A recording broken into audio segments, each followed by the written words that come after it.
The power of Kodiak Island's wind and water. It's in the international spotlight. Also in Kodiak, the community went digging to find out what life was like thousands of years ago. Sponsorship for Frontiers with Rhonda McBride is provided by your local Alaska Toyota dealers. Toyota, let's go places. Alaska, where there are old triumphs, but also new frontiers. With challenges as great as the state itself, but a belief the best is yet to come. Bringing you the faces, the places, and the spirit of the last frontier. This is Frontiers with Rhonda McBride. Welcome to Frontiers. One of the most challenging frontiers for our state is the high cost of energy in Alaska, 50% higher than the national average, largely because of rural Alaska's dependence on diesel fuel. But one community has bucked this trend, and Emily Carlson joins us now to tell us about how Kodiak is actually one of 2 cities in the nation that's close to having 100% renewable energy. Yeah, amazing. It is, Rhonda. It is amazing. So as you said, electricity rates have skyrocketed for everyone since 2001, except in Kodiak, where they are paying 2.5% less than they did 14 years ago. So how did they do it? They are using groundbreaking technology that has the whole world paying attention. On a clear day, Kodiak Island is stunning. Sun like this is rare. It showcases this jaw-dropping view, which does double duty. Kodiak is a rainy place at times, and it's a windy place too. So we take advantage of those 2 natural elements to make a lot of our power. This is where the town gets 70% of its electricity. That's always here. Kodiak Electric Association CEO Darren Scott takes us for a walk on Terror Lake Dam. Right now, it's the highest he's ever seen. The lake being this full charges your batteries, so to speak. Yes, yeah. We use this as a big battery, and it kind of charges our battery too. It just keeps us motivated throughout the year because this is our cornerstone for power. The key is the lake's high elevation. From here, the water drops 1,400 feet into the hydro plant. So this is the workhorse right here. This is it. This is the guy that, without this, the hydro wouldn't be any good. These giant copper generators convert water pressure into electricity. The hydro plant costs about $30,000 a day to operate. KEA's diesel plant, more than 3 times that, $100,000 a day. So it's really quiet in here. None of this stuff is working or running right now, but that's a good thing. Well, yeah, it's a good thing. When these guys are silent, we know that the rain and the wind are giving us power. KEA Board President Cliff Davidson shows us around the plant. Just an emergency backup now, the result of a crazy idea. Ditch diesel for wind. You take the chance because you live on an island, and island life is sometimes you're forced to take a risk. We definitely felt we were taking a risk. There were a lot of butterflies in the process.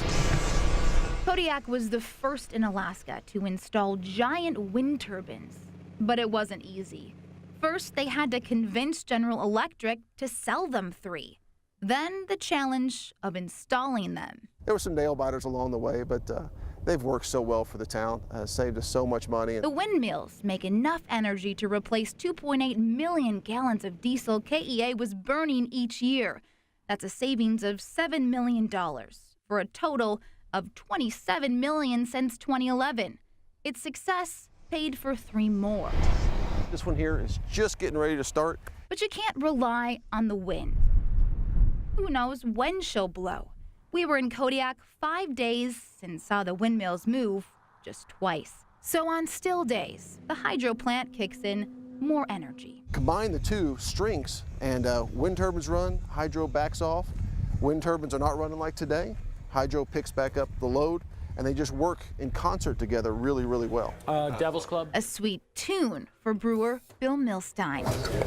He takes pride in every pint of his Kodiak Brewing Company's craft beer.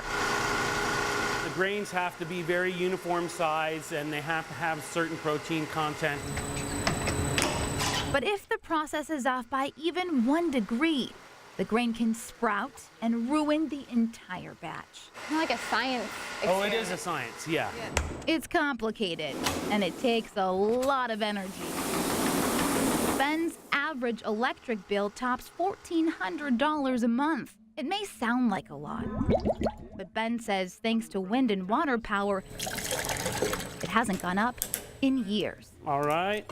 Like his cutting-edge beer recipes, Ben is proud KEA is pushing the limits, and he's toasting the rewards. Somebody's got to be the first one to do it. You know, somebody does. And you can't just say, oh, no one's done it before, therefore it shouldn't be done or it can't be done.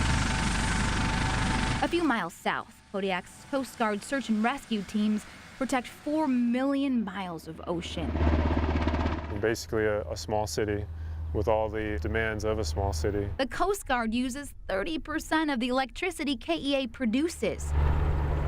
But they're also doing their part to conserve. When the fan doesn't turn on, it'll trigger an alarm. High tech to the rescue. This is the air handling unit. This sophisticated control system keeps track of all 25 buildings on base. It's smart too, and can pinpoint inefficiencies. We found a lot of broken stuff. It was kind of a painful process. Over the past 10 years, energy consumption dropped 45% on base.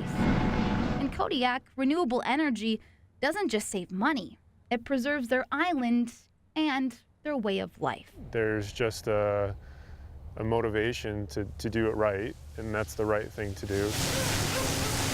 Down on the docks, you'll find the king of Kodiak's economy. You know, seafood is #1 in Kodiak. But the season isn't always reliable. Right now, it's quiet at North Pacific Seafood. Just a few fishermen stocking up on ice before heading out to sea. The salmon run hasn't hit yet, but when it does, it will push KEA's wind and water resources to the max. Kodiak is really unique. We've got unique challenges, but obviously KEA has come up with some very unique solutions.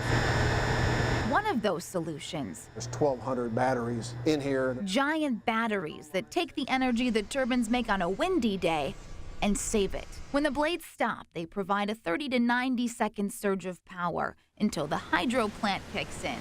But it's tough on those batteries. This makes the power, this conditions it to get the right kind of power that we need, and that tells it what to do. Which brings us here. This is helping Kodiak's green power become the most efficient on the planet. It keeps a close eye on energy levels. Too low, and the lights in town turn off. But the flywheels stop that from happening with a few seconds of power. These systems are used in maybe about a dozen places in the world. The batteries are used in a few places in the world as well, but we're the first ones to use them both at the same time. On Pillar Mountain, the wind turbines have become an important part of the community. They're proud their tiny island town is leading the world's green energy movement. It's a win-win all the way around. So you may be thinking, why doesn't every city, town, and village in Alaska do the same thing? The answer is that Kodiak is unique. Their hydro plant is so successful because they get so much rain. The Alaska Climate Research Center says about 78 inches a year. Here in Anchorage, Rhonda, we get just 17. I'm glad we just get 17. But anyway, boy, a fascinating piece. Emily Landeen, beautiful photojournalism there. But I think everybody is wondering, you know, what does this technology cost? Well, it's expensive, $60 million a year, or not a year, in total for that project. But they got some help, $17 million from the Renewable Energy Fund from the state and $7 million from the legislature. But get this, it'll pay for itself in just 9 years. So that's a good deal there. Well, one of the things that you say is 100% renewable. I mean, and Kodiak is not quite there. What does that mean? They're not quite there. They're 99.7, almost there. But they have to turn that diesel plant on 4 times a year just to make sure that it works as a backup. So they're not 100%. They don't get that title. There's only one city in the country, Burlington, Vermont, that's 100%. But they say, hey, we're 0.3% away. That's good enough for us. That's an inspiration. All right, well, thanks very much.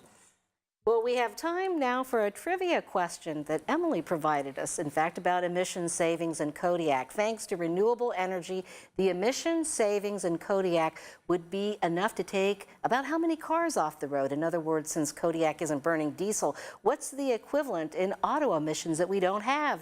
Nearly 2,000?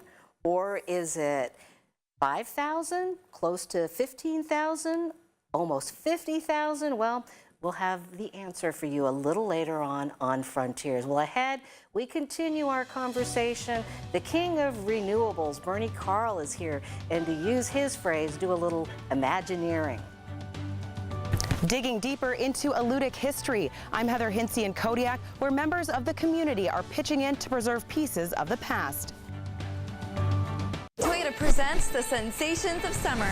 The perfect cars, trucks, and SUVs to get you to your favorite destinations. Like the all-time best-selling sedan in the world, Corolla. Recently named as an IIHS top safety pick. Every new Corolla now features Toyota Safety Sense as standard equipment. Add in Toyota Care, Toyota's no-cost maintenance plan, along with these great limited-time offers, and you'll see why we call it sensational. Come drive a Corolla for yourself at your Alaska Toyota dealer. Or shop online anytime. Toyota, let's go places. If you're talking, they will hear you every single time. Oh, we're getting killed. Yeah, well, Kyle's not here. How come? Kicked off the team. Didn't Tim tell you? Kyle and some other kids got caught drinking beer in the park a couple of nights ago. Really? Yeah, zero tolerance. He's out for the season. Come on, it's a first offense, right? That we know of. But why should that matter? He knew not to drink. I've made it clear to Matt, that's what we expect from him. What have you said to Tim? Nothing really. You know, a lot of kids try it at this age, so... Yeah, well, a lot of kids don't try it too. I'm not saying that Matt's gonna be this perfect kid, but if I don't tell him what we expect and why he shouldn't drink, how's he gonna know? You think kids that age really listen? They never admit it, Bill, but they hear more than you think. Talk. They hear you.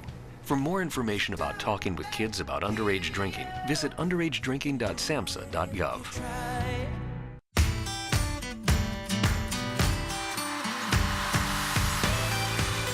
We are artists. We are athletes. We are many things, but drugs do not define us. It's a fact. 85% of Alaska Native and American Indian people don't use illegal drugs. For more resources on building a healthy life, visit anthc.org/weare. Well, they call Bernie Carl the Imagineer of Chena Hot Springs, and he joins us today to stretch our imaginations, do a little what he calls visioneering. Many people, Bernie, and thanks for coming all the way from Fairbanks to be with us, know your resorts for the hot water. It's sort of a recreational thing, but for you, it's much more than that. It's a laboratory. It's nature's best laboratory. Nature will teach you everything if you're looking. All you have to do is look, and it'll show you how to do it all. So what have you learned? Well, I've learned that to be sustainable, you have to work at it, first of all. Nature has zero waste, and if you just look at that, nature will show you how you should do it all. And so that's exactly what we're doing. We're following nature's book. It's right in front of all of us, and we're taking a hug from the earth. Everybody likes a hug.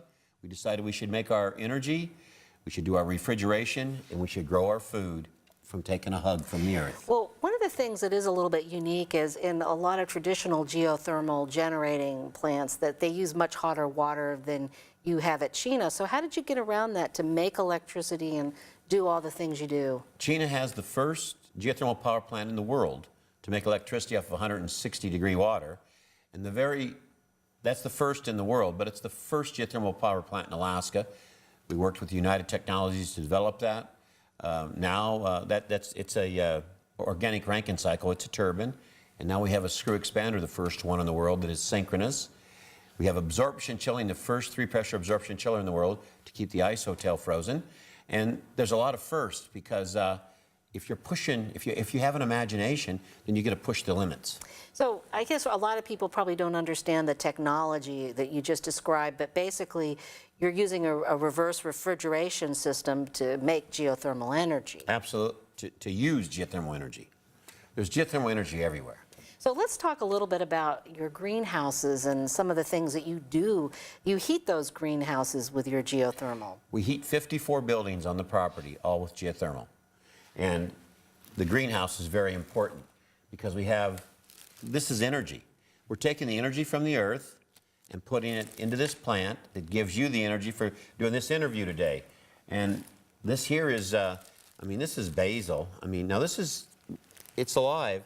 Just smell that. Oh, I've smelled it across the table. Oh my It's great goodness. stuff. But this is stuff that is grown in your greenhouse that And we're seeing. it's alive. It's fresh every day.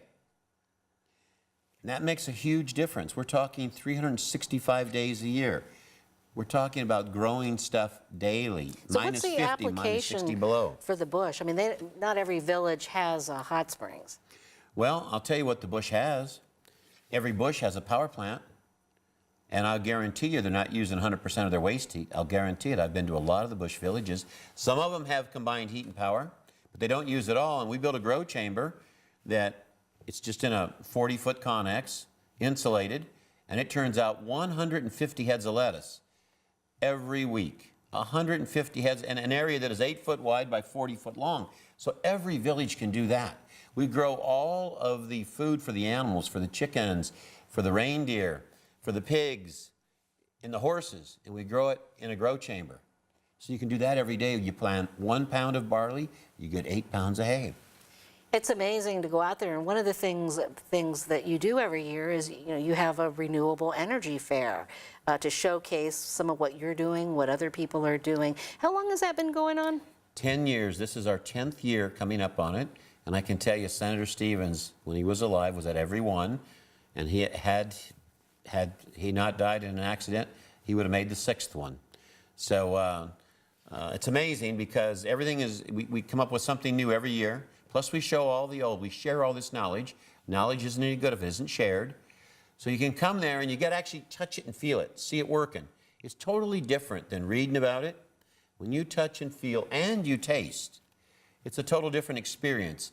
And I believe that's what we do. We give that experience. We don't charge for that experience. And you get ice cream and hot dogs and chili and you get fed. It's great. It's a very kid-friendly event, too. And a lot of things for the kids. And one of the things, too, is that we'll see things like this, some of your project work. You want to talk a little bit about what you're doing with recyclables? The recyclables are pretty amazing because this is all stuff that's being buried. Nature has zero waste. Zero waste. God only made one mammal that deliberately destroys his environment and then denies it. I'm talking to us, man. This is cardboard and paper. It's turned into a fuel log. You burn this in your wood stove, any wood stove or in a gasifier. It has 8,000 BTUs per pound. You can see it's just cardboard and paper. You can even read some of the newsprint. This is a small fuel pellet that we make. This is also 8,000 BTUs per pound. Take the place of coal. This is papercrete. It's a 20-year-old patent. This is cardboard and paper. It's an R3 per inch. Your home, probably one of the best homes in Alaska, will be an R30. This will be R90. You'll be able to build R90 homes out of this. Have you got any demonstration projects with that? There will be soon because we're going to build an R90 home at Chena Hot Springs. R90. Just to see how it works. Just so people can come touch it and feel it. Everyone wants to touch and feel. We're in a touch and feel world. Can I touch? Touch that. Now you see, Well, that's heavy. That's cardboard and paper with a little Portland cement, totally fireproof. This has the ground glass in it because we take all the glass in, we grind it up, and we use this in some of the papercrete. We gather all the metals. This is the wiring out of a home that's ground up. We grind it up. We make a nice product for sale. So the thing of it is that the opportunities now are endless, but it's making things better. Making things better. I mean, there's more opportunity now than there's ever been in the history of man. Well, I have to ask you this because you've had this fair for quite a while. Is there any one breakthrough that you've had or anything that you've shown people that has made a difference? I would think the biggest thing we show people is that it doesn't take money and it doesn't take brains. It takes vision and it takes passion. And I believe they leave there with more vision and more passion for being sustainable. I believe sustainable is attainable. And I believe Alaska was the leader in sustainability 10,000 years ago. You know, the natives had fish camp. They had hunting camp. They went to where they were sustainable. They didn't take more than they needed. ever. Now, do you think that we are still a frontier? You know, we always refer to ourselves as the frontier state, but in terms of renewable energy? Well, we're a frontier state, but I would say we're leading the parade in renewables. And I say that because we have, as a for instance, the first geothermal power plant to run on 106-degree water, the first absorption chiller, the first screw expander that is synchronous. They're all in Alaska. And then we just saw what's going on in Kodiak. Kodiak is now at 99%. That's really as good as it gets. I'm telling you, Kodiak had vision, they had passion. You know, that's what it took to get that done. Well, thank you very much, Bernie, for being with us. And we are going to continue the conversation on our website and talk more about your gardens. We also have a gallery of the greenhouse on the frontier section of KTVA.com. Well, still ahead, we'll have an answer to that trivia question we posed earlier and working together in Kodiak to preserve Alutiiq history.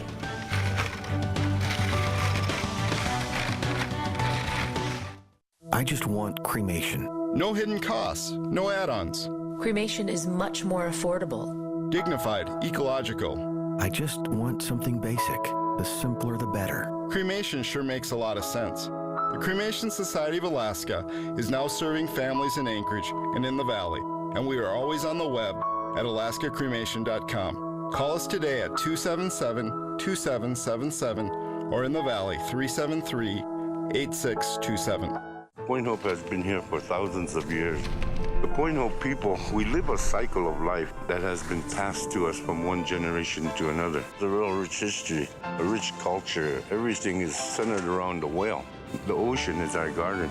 We don't say that we hunt the animals, we believe the animals give themselves to us. Today we are 900 strong. I am Inupiaq. We are ASRC, strengthening Alaska through our values. When you use drugs, it's not who you are, it's what you become. I was just in this complete self-deprecating chaos. It is worse than a nightmare. It is hell. What hell would be like, because every day is just struggle and misery. And that's when I decided to go to Narconon. I never thought I would get my life back. I never thought I would get myself back. And that's what Narconon did for me. What is health? It's more than a number on the scale. It's in the water we drink and the air we breathe. It's reflected in our jobs, our climate, and our community. Our health is holistic. Our health care should be the same. At ANTHC, we're providing clean water and sanitation around the state. We're working in partnership to make homes safer, healthcare treatment smarter, and fulfill our vision that Alaska Native people are the healthiest people in the world.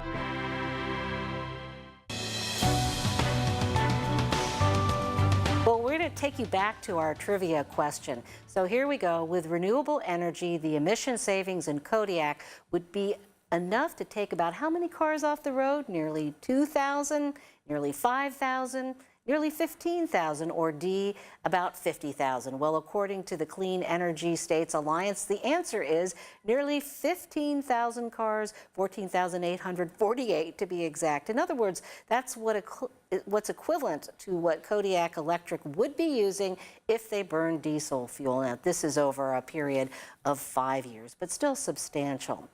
I want to change gears here. While Kodiak is rich in renewable energy, it's also rich in history. The Alutiiq Museum has a 20-year tradition of inviting the community to dig deeper into the past.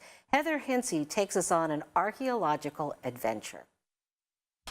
This is the third year students and volunteers have been digging at the Kashavarov site outside Kodiak. It's an effort to understand what life was like around Woman's Bay thousands of years ago. It's an excavation thousands of years in the making. And it's a site that people lived at from about 7,000 years ago, and right up to 1912 we found cow bones. Volunteers and students from around the country are in Kodiak for the Alutiiq Museum's annual community dig. They methodically scrape through layers of soil and volcanic ash looking for ancient artifacts. The further back in time, the harder it is to recognize stuff like that. So that's why we have to dig carefully in layers. This area was likely a sea mammal hunting camp, tucked back into the hills near a lake that vanished over time. Woo! way. Wow. So she found part of a ground slate spear point, and so it would have been longer than this, but you can see it's ground on both edges to be sharp, and it would be used for hunting sea mammals like seals or possibly whales. By unearthing important items, the team can piece together the past. The most exciting thing, most complete thing was 3 years ago we found a house, 300-year house out there. That was cool to see. Museum intern Jesse Nakasone grew up in California. He didn't know much about his Alutiiq heritage until he started working on these digs. It's a lot of fun for me, and I enjoy learning about the past and seeing how people survived. UAA student Alexandria Mullen grew up in Kodiak. She remembers collecting fossils from the beach with her grandparents, but couldn't connect them to her Alaska Native culture. Always thought it was interesting, but never really knew the time period that it came from and really the history of the Alutiiq people. So I'm definitely learning a lot here. Digging up history is a dirty job. Boston University professor Catherine West sifts through every bucket of soil students collect. She's done excavations around Kodiak for years, but this is her first time at the community site. People here were incredibly resilient through time. They fished salmon, fished cod, fished halibut for thousands of years, despite changes in the environment, changes in climate. Getting the artifacts out of the ground is just the first step. At the Alutiiq Museum in Kodiak, volunteers clean and catalog the collection. Each year, the team recovers about 2,000 pieces. Because really, without all this archaeological data, a rock is just a rock. And it's actually the stratigraphy and the features that bring the site to life. Is that wood? For students, it's a chance to see every aspect of archaeology. It kind of puts what you learn in a classroom into practice, which is very different. Sitting around talking about an excavation is different than actually going out and getting muddy and putting your hands in the dirt. Everything they've collected during the 4-week dig will stay in Kodiak at the museum. It will ultimately lead to a better understanding of how Alaska's first people lived so long ago. For Frontiers, I'm Heather Hinsey in Kodiak. And the team is going to wrap up their dig next week, and you can learn more and to find other stories about Kodiak, visit the Frontier section of KTVA.com. Well, I don't think we're ever going to run out on Frontiers of ideas to explore, do you? Well, we want to thank you again for being a part of our weekly Alaskan journey, and from all of us at KTVA, may you find your own frontiers.